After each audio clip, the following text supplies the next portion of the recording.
Alright, so Brendan Schaub is doing the rounds to promote his new comedy special. In my last video, I talked about him on Impulsive, and now in this video, we got him on Rogan. You know, it's back to where it all started, because without Joe Rogan and his podcast, Brendan would just be some washed up UFC fighter. But now thanks to Rogan, he went from just being a washed up UFC fighter to one of the worst comedians of all time. You know, Joe Rogan sat him down. He's like, dude, UFC isn't going that well for you. You're just getting punched in the face for a living. How about instead of being a shitty UFC fighter, you just become a shitty comedian instead? But I do want to give Brendan some credit in all seriousness, because he provides us with a lot of entertainment. Even if it's not the entertainment he's going for, it's still funny, and he deserves some praise for that. You know, he's putting himself out there. He's making a fool out of himself.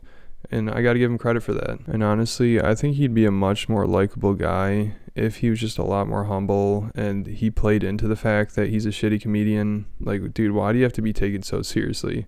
Who cares if you're bad at comedy? Most people are. And I think Joe Rogan might have humbled him a little bit this podcast, because Joe was taking some shots at him and laughing at him a little bit. And of course, Brendan is just sitting there patting himself on the back the whole time and talking about how it was so crazy that he had a Showtime special after 2 years, which would be impressive if it was good. Like, that was terrible.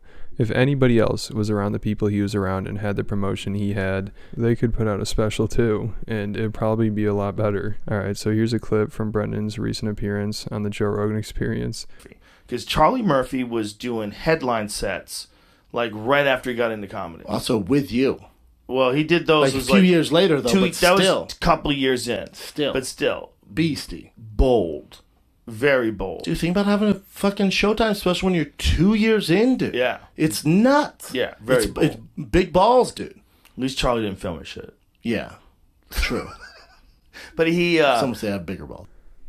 Alright, so right there at the end, I think that's hilarious what Joe said, because he's just taking a shot at Brendan. He's like, at least Charlie didn't film his shit. Like, pretty much saying that Brendan's first special, it probably would have been better off if it didn't happen. And they actually go into this a little more later on. But with the clip we just watched, of course, also, Brendan has to say that he has bigger balls than Charlie Murphy, because he did a special when he was only 2 years in. Even though I just think Brendan did his special because he has no respect for comedy. And I don't know if he thinks he's a good comedian. I don't know what's going on, but dude, if you had any respect for comedy, you'd be like, you know what, let me just take my time here. I'm not the best at this. I shouldn't go out there and make a special. People are obviously going to clown on me because I'm terrible. And also, I bet he just thinks that if he hangs around all these comedians and is able to talk to them and do podcasts with them, I guess, then that means he can do comedy as well. Even though some of the comedians he hangs around aren't really the best either. Like, most of these Joe Rogan guys, like, well, there are some really good ones that I like, but some of them are pretty bad. And even Joe Rogan, I don't think is the best comedian. And also, it's just annoying how all they do is just go on each other's podcasts and just talk about the same shit and talk about comedy. Like, just Joe sitting here with Brendan and taking all this seriously. Well, at least he is goofing on him a little bit. But the fact that he has him on and acts like he's a serious comedian, it's kind of embarrassing. But I think Joe is trying to distance himself from Brendan, because I don't think Brendan's been on the podcast in a while, and he used to be on it all the time. I think he has the most appearances out of any guest on the podcast. I think he's been on there like 83 times, and Joe and him used to be like best friends. But I think Joe's like just kind of letting him do his own thing now. He's probably like, dude, I gave you this huge head start. I gave you a massive audience. I'm letting you come on here and promote your stuff still, but just don't embarrass me too much. And Brendan can't even stop doing that. I mean, him suing that YouTuber, that is just terrible. Look for Joe Rogan, because people obviously use that against him. People already say that Joe Rogan tries to censor people. Now the fact that one of his guys is suing a smaller YouTuber, it's not a good look for Joe. So I think Joe just kind of wants to let Brendan do his own thing. And in my opinion, it just seems like they're probably not as close as they used to be. Because also on this podcast, Brendan brought up his YouTube channel and Joe wasn't even aware of it. Chappelle Lacey. Chappelle Lacey, who we both love. Yeah, I love him. Yeah, he also left the Fire and Kid. What's he doing? He just focused on his own show, which is on Thick Boy Network, the Chappelle's World. Thick Boy Network? Yeah. I have my own like alley version of what you have here, but it's all my shit. Yeah, all my staff, everything. But beautiful. yeah, it's great, man. And also, I'm sure Joe's kind of annoyed that Brendan just kind of does the same shit that he does. Like, he just admitted that. He pretty much says, like, yeah, it's just my own thing, like a shittier version of your whole show.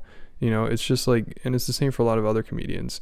They go on Joe Rogan and then they're like, oh, well, now I'll just become a comedian and a podcaster. Well, I mean, they're already comedians, but podcasting, that's just the next step. And then they all just go on each other's podcasts and talk about how good they are at comedy and how they're hanging out with Joe Rogan and Elon Musk. And that's like the whole thing now.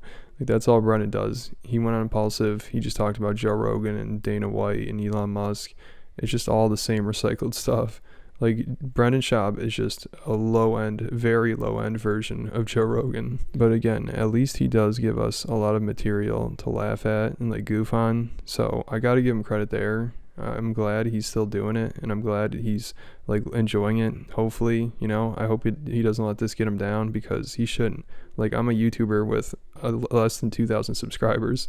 Like, you should not let me talking some shit get you down if you're a big time podcaster and a big stand-up comedian. And I guarantee Joe Rogan gives him this talk, because I'm sure he's aware that Brendan isn't very good at handling criticism or hearing what fans have to say or reading comments or anything like that. So I'm sure after this podcast or before the podcast, Joe gave him some talk. Like, dude, you can't just go around suing people because they're talking about you. All right, so now I want to play a clip from the podcast where Joe's talking about how I think Brendan's going to improve on his next special that's coming out, like the one that just came out. I don't know if Joe saw it already, or he heard about it, or he just knows that Brendan improved somehow, or he's just trying to be nice. That's probably the best answer. But also, he kind of takes a shot at him too, because he says he wishes he would have told him not to do the first special or just waited longer to do a special. But also, I'm sure Joe was thinking, I wish you just wouldn't do comedy at all. Like, just stick to podcasting. There's no point of going out there embarrassing yourself. Even though, like I said, we love it. You know, he's just giving the fans what they want, to be honest. All of his fans that are haters. So, yeah, I think Joe probably just thinks, like, dude, just stick to podcasting. And I honestly don't know why Brendan wants to do stand-up so badly. Like, it's not going very well. And I can't imagine he makes that much money doing it. I feel like he just kind of does it to fit in, because he always hangs out with stand-up comedians. So he wants to be able to, like, talk stand-up and talk about shows on the road. All right, so now let's just get to the clip here. You're going to see a giant improvement in your set. If people saw your first one to now. The first one, I would have probably tried to talk you out of it, but I already talked you out of fighting. Yeah. And I was like, I can't talk him out of this, too. But you could have. But Showtime. So I like that Joe's just telling him, like, dude, that first special was not very good. I wish I could have talked you out of it, but I already talked you out of fighting. And I think that Brendan probably needs more people acting like this around him, and not just at kissing his ass and talking about how we're all just good stand-up comedians. Yeah, we're selling out shows and stuff. Like, some people need to be like, yeah, dude, your stuff isn't the best. Sorry. And it's funny because Brendan goes on a rant about how stand-up comedians need to be humble.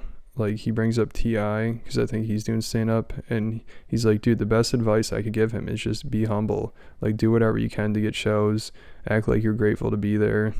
I said, you know what would go a long way for him? And I said, and this comes from a guy like me, and I'm not T.I. And T.I. goes, I'm not a comedian, I'm a superstar. Ditch that. What you should do, and I even told Emily this at the store, you got to humble yourself. I told Emily, I said, I know I'm headlining, selling out shows. I go, I'll work the fucking potluck, Emily. I'll come there. I'll work the door. I don't give a fuck what it takes for you to give me stage time at the OR. I don't give a fuck, man. I'll do the trash, whatever you want, man. Whatever it takes, you let me know.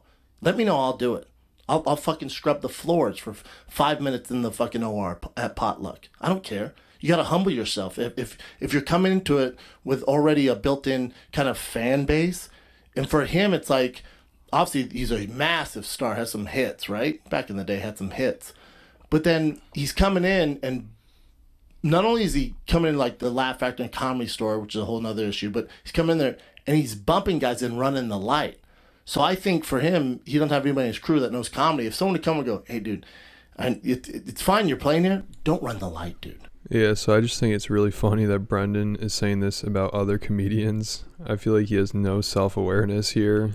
Like, dude, you were just talking about how you had a Showtime special after 2 years, and the only reason you got that is because of Joe Rogan, and you haven't improved very much since that special. And you want to act like you're an established comedian, and you want to talk about how you have balls for going up there and doing a special after 2 years. I mean, where's the humility there? So hopefully he ends up taking his own advice, or not, because people obviously find him entertaining when he acts like this.